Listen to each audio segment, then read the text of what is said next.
Good morning, good afternoon, good evening. This is my testimony. The court's call to the stand, Totisha Phelps. Your Honor, may I approach the jury, please? The judge replies, yes, you may. Greetings, Your Honor, jury, and the people of the court. In 2008, I married my childhood sweetheart after he completed a 10-year prison sentence. Now, although I was not behind bars physically, I was mentally locked up. Being locked up physically, it comes with an expiration date. However, when you're locked up mentally, you never know if you will ever escape. As a woman dealing with a man with a criminal background, I have faced many obstacles rooted in misconceptions, judgments, and stereotypes. As a result, I even battled depression and anxiety. Let me not forget, I forgot how to love myself unconditionally. That's right, I forgot all about me. Although I have conquered depression from time to time, I still have my moments, but to God be the glory. Learning how to meditate and talk to the Lord, it allowed me to see that this journey was no longer about me, but for women like me as well. So, Your Honor, I can't help but to look at the women and the sitting in the jury today, looking at the people that sits in this oversized courtroom. I see women that look tired. I see women that look weary, overwhelmed. I also see how they disguise it as well. I see the clear diamond earrings and the nice gaudy jewelry, the pearls, the long, luxurious pearls. I also see the expensive suits, like the one you and I are wearing. I see different shades of people. I see different backgrounds, Your Honor.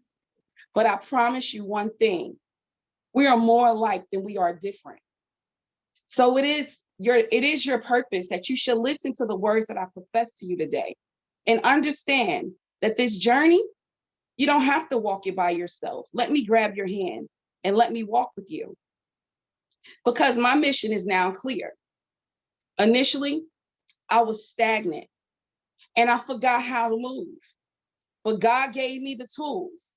So I started taking over and learning my situations. I needed to learn how to move. So I began making over and valuing experiences so that I can move forward, so that I can succeed. I was soon able to see how this approach, it was my mission that I was destined to do. After God yielded me to be still, I was able to receive the message that the battle was no longer mine. It was the Lord's. Undeniably, I knew that I was chosen to go on this journey to help women to understand mental health. I was on a mission to give these women a voice, to raise awareness about this mental health for people like you and I, like us. You see, Your Honor, and the people of the jury, love has no prejudice. We love who we love, and love conquers all. Wouldn't you agree? The biggest obstacle that I had to overcome on this journey was being committed to myself first. That's right, being committed to me. I started to speak to myself daily. Don't forget to hold on to yourself while holding on to Him. That was the statement that gave me my strength, so that I never lost hope and never lost the reality. To date, I have been married to my husband, who is a felon now, for over a dozen of years outside of the prison walls. I can't share with you enough how real God is. Not only is He a real God, but He's a working God. And although I may not be a licensed therapist, I have something that is more valuable. It's called life experience. I have that under my belt now.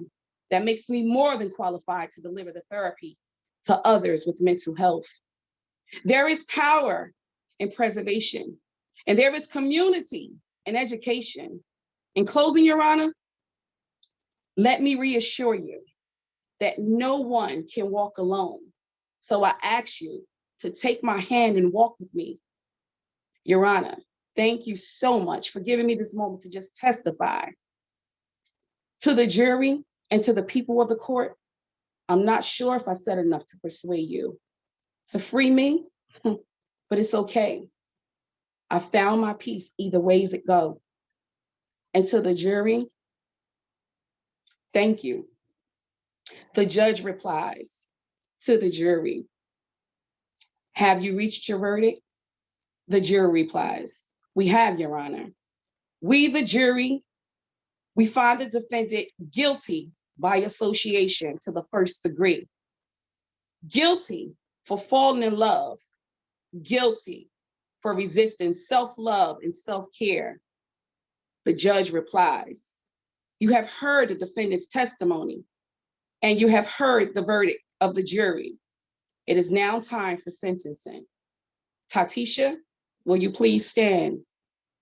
You have been found innocent in the eyes of the Lord, and you are sentenced to spend the rest of your lifetime loving you first, helping other women like you, and continue to share your story with the world. Now, the purpose of this presentation was to give you a broader look into what I experienced and to raise awareness about mental health. My psychological well-being was compromised, and I was mentally absent. Let me expound briefly to give you a broader look so that you can gain self-awareness. Why? Because depression has no look, so know the signs. Insomnia, oversleeping, change in appetite, the lack of energy, focusing, low self-esteem or self-worth, guilt, shame, sadness, emptiness, and for me, anger and resentment. Research shows that depression and anxiety is most prevalent in women today. 1 out of every 2 women will go undiagnosed. 1 out of every 8 women will experience depression in a lifetime, and double the rate in men. Men, on the other hand, they tend to cling to substance abuse and social disorders. And to think, I just thought men were bad communicators.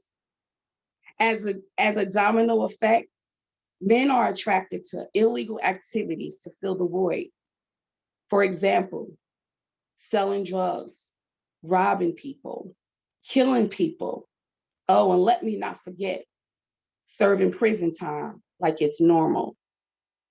My husband experienced post-incarceration syndrome. It is a form of PTSD, post-traumatic stress. Prison has a negative effect on mental health, including but not limited to overcrowdedness, various forms of violence, the lack of privacy, the lack of meaningful activities, isolation from our society. Prison also creates insecurities about life after prison. They hinder people from their future. And what I like to talk about is the enforced solitary confinement. That one sticks to me hard. Why? That's the one I experience most. My husband suffers from this, being isolated. Isolation doesn't feel good. In closing, I will continue to wear my heart on my sleeve. I will continue to lend a helping hand everywhere I go. Most importantly, I will continue to advocate for women, mental health, and to teach them self-care and self-love. That is my time. I am Totisha Levon Phelps. Mental health is real, and so are you. So remember, self-love is the best love. That is my time. Thank you.